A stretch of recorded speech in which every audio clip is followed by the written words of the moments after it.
What's up, everyone? Today we're going all in on level 40 legendary items in Dragon Nest Classic. This is not just another quick overview. This is your complete guide on how to get legendary weapons, armors, and accessories, how they change when you evolve them, the enhancement bonuses for each class, enhancement transfers, server storage limitations, and even the exact potential probability rates. If you're chasing your first legendary or optimizing for true endgame, this will save you hours of trial and error and a lot of wasted gold. And before we start, quick note, this channel is here to help the community get stronger with facts and guides. If you're going to get salty because you can't afford something or don't have the time for it, this is not the place for you. Let's keep things positive and focus on learning together.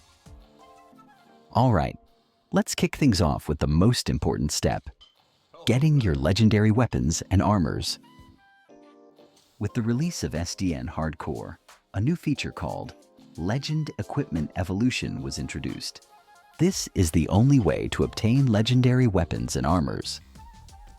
As I explained in my previous evolution guide, you need to evolve your unique gear to 3-star before you can evolve it to legendary. If you haven't watched my equipment evolution guide from 0-star to 3-star, the link is in the video description. To evolve your gear to legendary, unequip your 3-star item. Go to the blacksmith, click Trade, then select Legend Equipment Evolution.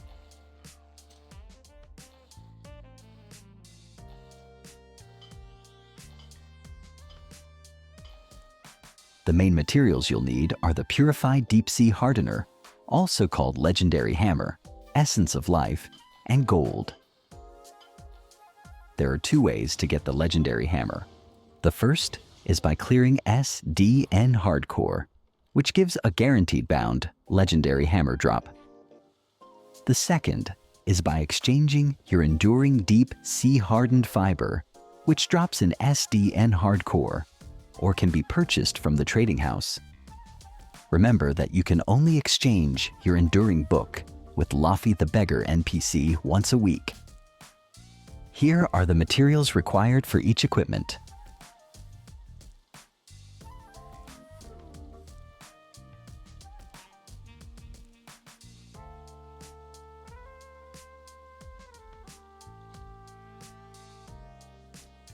Now that you know how to get them, let's go over what happens when you evolve your gear to legendary. I'll show you how I will evolve my sword to legendary. Let's check first our stat before we proceed on evolving.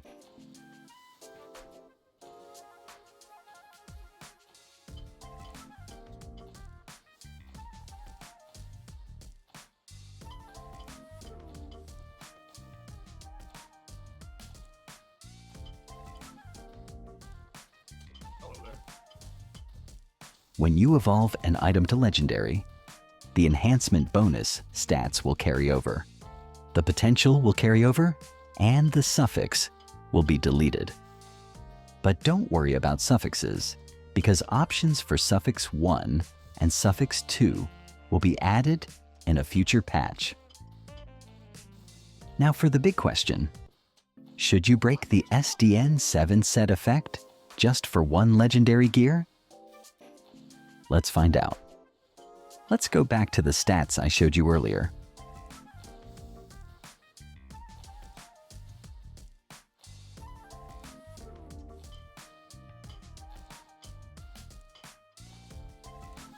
Based on these stats, the obvious answer is yes. With that cleared up, let's talk about something that catches a lot of players off guard. Class-specific legendary gear. Legendary weapons and armors are class-specific.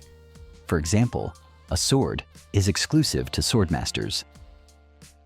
For sub-weapons and armors, you will be given 2 class options when evolving. Make sure you select the correct class to avoid costly mistakes. Now let's look at the bonus stats you can get from enhancing legendary items. Here are the stats you can get from the enhancement bonus, depending on your class. Special thanks to Lich for providing me with these equipment stats.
The next question I get a lot is about enhancement transfers. And yes, it works both ways. Let me show you. You can transfer from legend to unique and from unique to legend.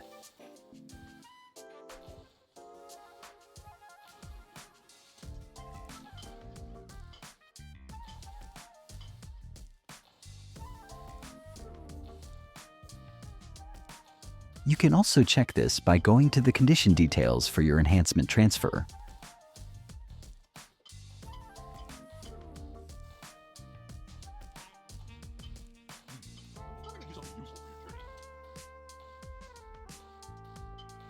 Now, let's bust a popular rumor. Does legendary gear have a safe haven of +10?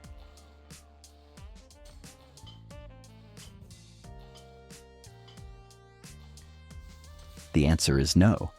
The highest safe haven is still +9. I've also watched other streamer enhancement attempts, and based on their experience, legendary gear has the same enhancement chances, gold cost, and materials needed as unique gear.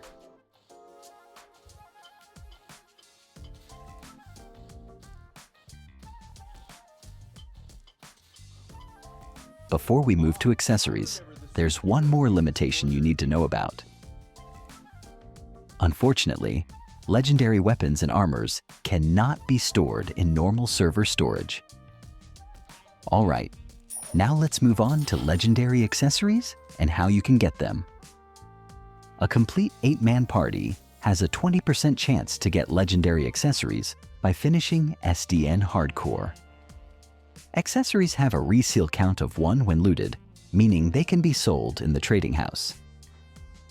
Legendary accessories have variations similar to the unique ones. For necklaces and earrings, you get vitality plus intellect, strength plus agility, and intellect plus agility variations. For rings, you also get hybrid attack magic attack, strength plus agility, and magic attack plus intellect variations. Unlike the weapons and armors, legendary accessories can be stored in normal server storage. Finally, let's wrap up with legendary potentials and their probability rates. For weapons and armors, unique potentials carry over when evolving to legendary. Using legendary codes allows you to roll new potentials, and each line has its own probability rate. These are the new potentials you can roll using legendary codes. Feel free to pause on each sections.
And that's everything you need to know about level 40 legendary items in Dragon Nest Classic. If this guide helped you, don't just click away. Show your support. Hit that like button so more players can find this guide. Share it with your guild so your whole team can get stronger. And most importantly, subscribe to the channel so you never miss an update, a guide, or a secret that could give you the edge in Dragon Nest Classic. We're building a community of smart, prepared, and unstoppable players, and I want you to be part of it. Thanks for watching, and I'll see you in the next one. Peace.